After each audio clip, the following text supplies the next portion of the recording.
Welcome back to another episode of On the Ground with Samaritan's Purse, where we take you to the front lines and behind the scenes of our work around the world.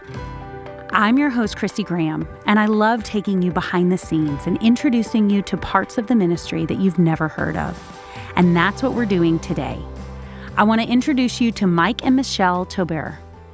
They founded a Christian nonprofit that provides disaster relief in inaccessible areas, and it's through a very unique mode of transportation. Our paths crossed with Mike and Michele during Hurricane Helene. We had the honor of serving alongside them in the mountains of North Carolina. There was so much work to be done, and it was beautiful to watch the body of Christ come together to meet people's needs. And this was the first time that we got to see mules delivering supplies after disasters. I know you're going to love hearing about this uncommon ministry and the way that God challenged Mike and Michele to launch it in the midst of Hurricane Helene. I hope this episode encourages you that God can use willing hands and willing hearts in ways that we never thought were possible. Hurricane Helene, it was awful and devastating, but it has brought so many new friends into our lives, and you are one of them, and I'm grateful to have heard about your story, and I'm grateful to be able to hear it personally today. So first, would you just introduce yourselves, tell me who you are and what you do? I'm Mike Toberer. I own Mission Mules and Mountain Meal Packers, and this is my wife, Michele. Mm-hmm. Mike and I, we've been together since 1989, and he's been packing mules for, his whole life, basically. Mm. And we have friends that we've known for years and years that until this happened, really didn't know what he did. Mm. You know what I mean? They were like, he packs what? Mm-hmm. He goes where? He's been in and out of the mountains so many times that no one's really paid any attention. Packing refers to using mules to transport supplies into remote areas. It's a type of transport most often used in combat today. Mike's focus has been on training service members how to work with the animals for years. But Hurricane Helene changed all of that. We moved out in 2012 to work with the military, and we've been doing that consistently. And then when the storm hit, we were actually scheduled to do a training with some Marines, and it got canceled. So we were loaded up, we were supplied up to do a week's worth of training in the backcountry. And then when our power came on, about 8 hours later, we started noticing the inaccessible areas. And me and my guy, we were like, this is exactly what we do. We'll replace the weapons with the food. And then that's what we did. We thought we'd be there 3-4 days. We took literally our last $300 for fuel. And that's how we were going to fill the trucks to go up there for that month. And then it took off from there. And then people started sending us supplies, sending us money for fuel and all that. During that, we were getting Bibles that people were dropping off as well. So my daughter,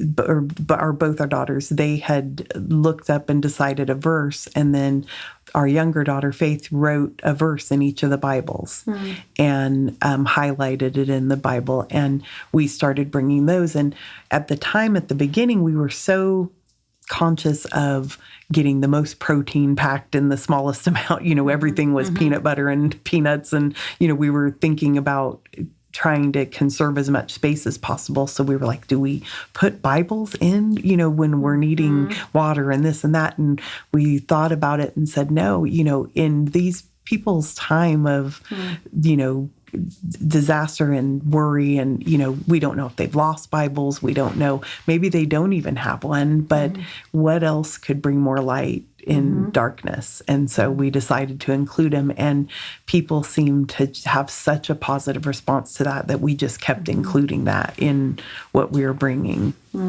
That's incredible. When I think of the grass withers and the flowers fade, but the word of the Lord stands forever. And and like you said, in an emergency, yes, you have to bring the most needed essentials for them to survive. But I love that the Bible was important. That is essential. Right. And that is, and like you said, you may never see them here on earth again, but I hope and pray that you will see many in heaven, that they then found the Lord, or the Lord used that relief that you brought them to show them his word and show him, because what we do and what we give out today, and unfortunately even medicine and food and water, they're going to need it again tomorrow. That's something that we find. It's like these disposable things that, yes, they need them, but they're going to need them again. But God's word is something that lasts and is residual. eternal.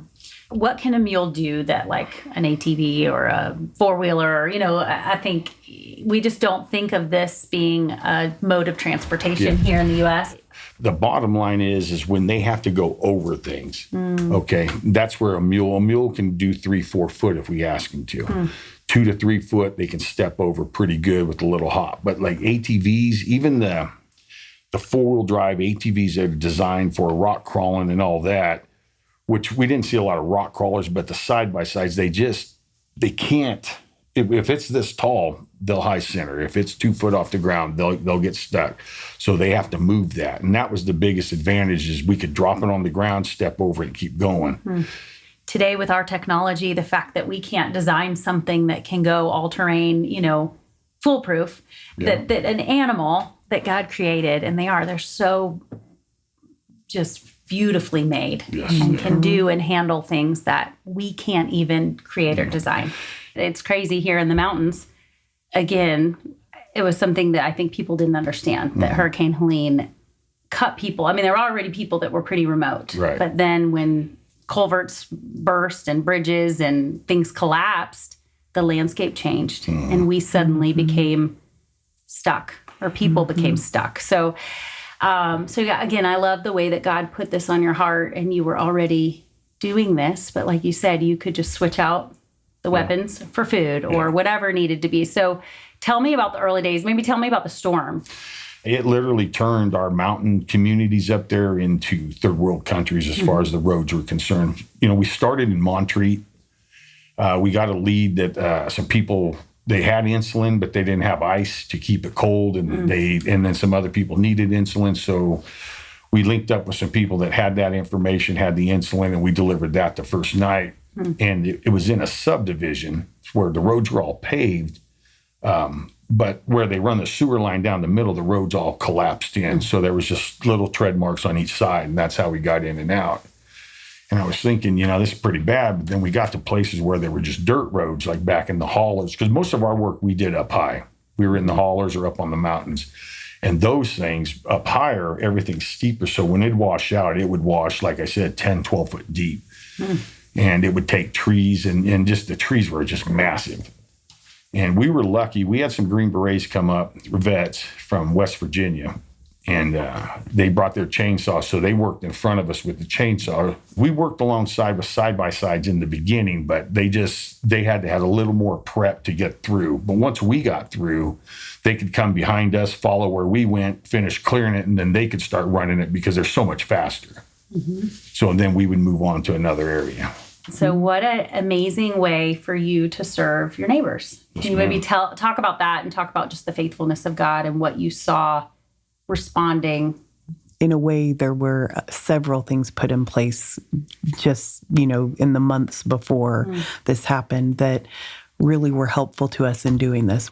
But going with what we were doing, there was a lot of faith in all of it, because, with him just leaving, it was like we knew immediately. Shayna and I went to the store. We bought as much groceries as we could get to send with them, and supplies and things we were thinking, that people would need if they were trapped in there. And we, tried to get them stocked as best they could. And then they left, and our messages started going crazy. We would answer a message, and while we were answering it, we could see just like messages coming through, and it felt like we would answer one, but 10 more came through, and then we'd try to keep answering, and started developing a system of how to weed through the messages and who needed help and where they were. And it was heartbreaking, honestly, because we saw so much need. And it was just constantly coming through, not just from 8 to 5, but 24 hours. It was nonstop, just message. And we would we couldn't rest. All we could think of was all of these people that needed help. So we prayed, God, let us answer the right messages. God, let us see the messages, because we couldn't read them all. And we just would pray that he would show us who needed us to help. So I feel like we prayed really nonstop from the beginning all the way through till really, I would say, even like that first week when we realized, oh my goodness, it's been a week. And our life had, completely just been immersed in this. And we had other responsibilities and other things we, had to make a decision. Do we say, okay, we've helped, now we go back to regular life, or do we keep going? And I think that was one of the harder parts for me is, we are Christians, we have been, but I've never known how to explain, that I guess I didn't feel worthy enough to say that I felt like God was speaking to me. To say, no, I know God's telling me that we should keep doing this sounded wrong, but yet everything in me was saying, no, God's saying, keep going. And so, I remember sitting in the truck talking to Karen, and I said, I just don't know, because I needed to tell my job that I was not coming back to work. And so I asked for a leave of absence because I needed to help with this. And I said, I just don't know how to say, because, how do I say I think God's, telling me this? And she told me, she said, Michele, God only asks you to be obedient. You, even if this isn't really what you're supposed to be doing, if you're doing it because you believe God's telling you to, that's going to please him. And I'll never, forget that, because it let me just go forward with what we felt like was the right thing to do. And then it's been that way ever since. Like I say, once we started going and we really got more of a groove and things started, I wouldn't say slowing down, because it's really been crazy since then. But at a certain point, things were more manageable. We had more of a system. We knew how to get more communication was going on, more access was happening in the mountains. So it didn't feel so dire every minute. When that started happening, it felt like, we could just go forward and know that God was going to put the right people in our path that day. And it almost got to where it was like God had a sense of humor, because I would get off the phone and someone would say, basically a river ran through the bottom of my house. I'm living upstairs. We have to go out of our house. We have to walk across 2x4s because all of the flooring's gone. It was about $1,500, and wanted to know if we could help. And we were getting donations, at that point to help with projects and things like that. Well, the next phone call I would get would be a lady from California that said her friends got together and they had raised some money and they had $1,500 and wanted to know if they could help with something. And it would be almost like to the dollar sometimes where these connections would happen. And I just felt like those were also things that I knew God was working everything out, and that we just could relax a little bit more and just let him direct us. Faith-wise, just, I think, probably the most incredible thing I've been through. When I started training the military as a packer, we're kind of a small group of a dying breed, really. Like for me, the highest honor I could really, like, in my mind, was to train special forces and them actually need us and use us regular, and we developed a business out of it. But since this storm, I'm proud to do it. I'm proud to say I've done it, but it wasn't something I would want to try to do. It just come upon us. But after it's all done, it's like that is like probably the thing I'm most proud of, being able to help. When we are faced with hardship and we are totally in over our heads and stepping out in obedience, we see God more. I think, it's kind of like in the mundane and normal, when we can kind of do it ourselves, he's still active and working, but I think we don't see it. And so God has allowed you to be totally depleted and dependent, but then flooded with help and resources that you couldn't have scheduled or done. So I love that. And I love that you shared that and you're giving him the glory. And I think that's what I want to convey to people, is that God, again, we don't want or wish these storms. I mean, they're terrible and tragic, and the man-made and natural disasters that Samaritan's Purse we respond to, they're awful. But time and time again, we see God providing ahead of time the connections we need, the church partners, the people, to serve people in their lowest times. So normally you're training people to go into deployment and to go into combat. You don't always get to do that, right? I mean, you don't get to see the other side. That's right. So what was it like to live out your training? I have to say, thinking back on it, at the time we just went. We didn't really think about anything. Yeah. But now it's really pretty awesome, the fact that what we do with the military goes in step with what we did for the relief effort. When you do urban combat training, there's a lot of like debris, steel, all this stuff from an explosion. Well, after the waters receded, the communities looked a lot like that because the steel from the bridges, the I-beam still stuck. And, we were crossing rivers at night in the beginning, just crossing rivers. But as the water went back down, we realized what was in that water. And it was stuff that could totally kill those mules.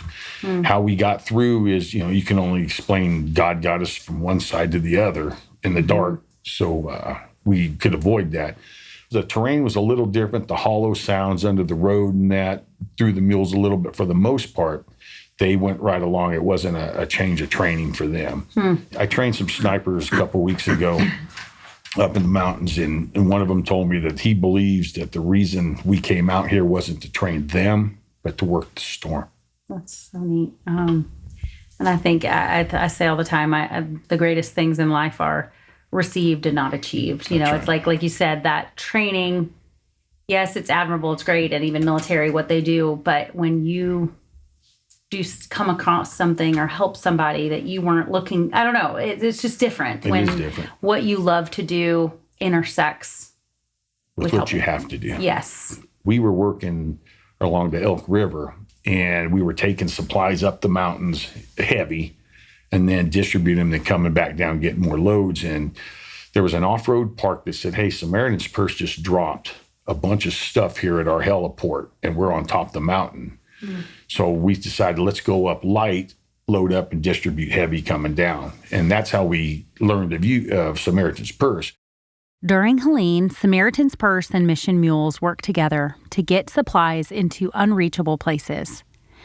Although it's been many months now, they still carry the stories of the people and places they encountered. I told our guys working for us, no pictures of anything, because we felt that those people were at the worst point in their life, especially the ones that actually had family ripped from their hands. Yeah, you were coming upon very traumatized, and like you said, family members ripped from their arms. I cannot imagine the response and just what it meant for medicine, food, water to be brought to them. Our nonprofit, Mission Mules, if you go onto there, we have a gallery, and a lot of people who were affected, they wrote poems and different messages that we posted out there. If you really want to get a feel of what some of these people were going through, read some of that stuff. We started seeing these poems people were writing or pictures they were painting and all of these beautiful things that I started seeing that God was using the mules in a way different way. They were providing hope to people. Oh, the mule, it's people call them stubborn or they have jokes about them, but they were willing animals, willing to work and do what we asked. And I feel like God used that for not an accident either. That, he wants us to be willing and do what he asks. And so I think the mules touch so many people in a way that, humans that are flawed could not, and all of this, I think is more about God showing so many different lessons than, we thought. And like you say, we wouldn't want to go through this kind of storm or anything like this again, but I'm so grateful really I've seen so many beautiful things. It just seems like there's been a lot of beauty in the disaster.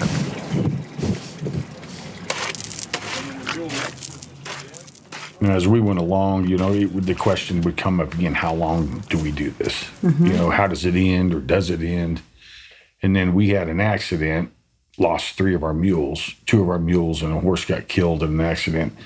And then we figured, okay, I think this is how it ends. And then Samaritan's Purse called us, was it the next day or 2 days later? And said, hey, we want to talk to you. We want to help. and they came and rebuilt our string. Come on, Brisket. This is Brisket. This is a Samaritan's Purse horse right here that they helped replace when we lost some. And we've been using him as a lead horse. I ride him and pull the pack string behind him. And he is doing very good. And the other two y'all purchased are in training, and probably in another 6-8 months we'll be out doing this type of work. As far as I know, we've never given mules through the ministry.